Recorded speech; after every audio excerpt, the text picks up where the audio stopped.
We're going to kick it off with Dale's question. Speaking of higher education, he says, not knowing whether both my kids will attend college or if one or both will get scholarships, is it worth holding some of their college funds in my brokerage account as opposed to all in their 529 plans? How do you go about thinking through saving for this when there's so many variables? Yeah, it's so funny. We have clients who ask this question all the time. Hey, I'm trying to think about saving for college, and I'm trying to do this, and it's always so funny. I feel like the conversation starts this way. Oh, you know what? My child, 2 years old, super advanced. They are going to get scholarships. Holy cow. I don't know if I want to save in the 529 because, man, my kid's going to get scholarships. And then as time goes on and that small child turns into a younger child, turns into a young adolescent, like, whew, I don't know if this kid's going to college. Maybe I don't need to save for college. It's funny how the conversation changes. One of the things that I always counsel clients to do is when you think about saving for college, you ought to come up with, what do I think it's realistically going to cost? I'm going to go say, okay, I think they're going to go to an in-state public university. It's going to be this much per year, and I need to have that for 4 years, but I don't want to overfund, or maybe I have 2 kids and I don't know what that's going to look like. Rather than trying to save 100% of that amount in a 529, I think it's okay if you shoot for some lower percentage. Maybe your goal is to save 75% of what you estimate the total cost of college to be, so that all the while you're building up money in an outside brokerage account as well, so that you don't overfund. Now, with that being said, Brian, there are some recent legislative changes that have affected, okay, if I am someone who puts money into a 529 and it is overfunded, maybe it's not the worst case in the world. Brian, I think it'd be interesting to talk about what are the legislative changes, and then worst case scenario, even if you do overfund a 529, what does that mean? What are the practical implications of that? Yeah, so there's 3 quick notes I wrote down. Everybody who's saving in 529s and saving for education, when you're trying to figure out account structure, first look at your family structure. You know, is this the oldest child? Is this the middle child? Is this the youngest child?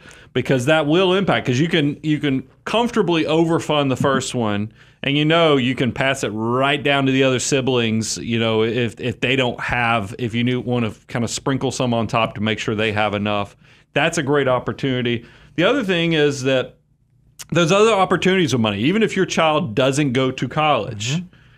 I mean, trade schools, if you're going to beautician school, if you're going to go become a plumber, electrician, associate degrees, all that stuff is going to qualify. Now even K through 12 private schools are paid for. Of course, educational expenses, there's lots of opportunities to use 529s besides just a 4-year degree. And then as what Bo was alluding to was the Roth, you can actually use your 529 to essentially prime the pump on funding Roth IRAs once these kids get out of school or get out and do life or do whatever they're going to do. You can use this money now as long as the account's been around for 15 years. And any of the funding that's past the 5, has to have earned income. It's past the 5 years of the most recent funding. There's definitely some restricted gauntlet of things you have to answer that you've accomplished to make this money eligible for the Roth transfer, but it's one of those things where it definitely will protect you from overfunding. And then I wanted to put the last thing Bo had shared was, what does it mean if you do overfund, or maybe you have the good fortune that your child gets a academic or athletic type scholarship? What does that mean for you? Here's the reality. If you have scholarships to offset the cost of education, you get to pull that money out of the 529 and only pay the income taxes on the gains. You actually get to waive or bypass the penalty because the government understands, or the structure understands, hey, this is a good fortune thing. This is something to be celebrated that they got a scholarship. Let's let them have access to pulling that money out, but you will pay the income taxes. And then let's play worst case. What if you just pull this money straight up and you can't account for it for scholarships, you can't account for it with anything education? What does that mean for you? Look, you're going to pay income taxes on the gain plus a penalty on the gain. Only on the earnings. Yes. Only on the gain. It's not the money that you put in there. So people are like, oh, I'm so nervous about overfunding. The money that you put in, you can always get back out. It's only the money that money makes that's subject. So it's really not that bad. I mean, it's not great, but it's not the worst thing in the world if you overfund and you have some money left over that you have to pull out, and you have no other beneficiaries you can roll it down to. Now, Dale did ask, because he's saying, do I do this through my brokerage or my 529? I think that we covered all the education components of it. Now, Dale, I'd put it back on you and say, hey, is there other goals that you have for your children that you've already accomplished education and you're going beyond that?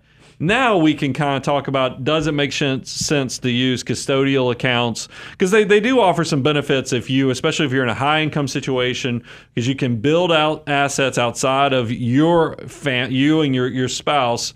Let that money start working in the lower tax brackets, and that it could pay for weddings, it could pay for the first home, potentially matching funds for a first home purchase.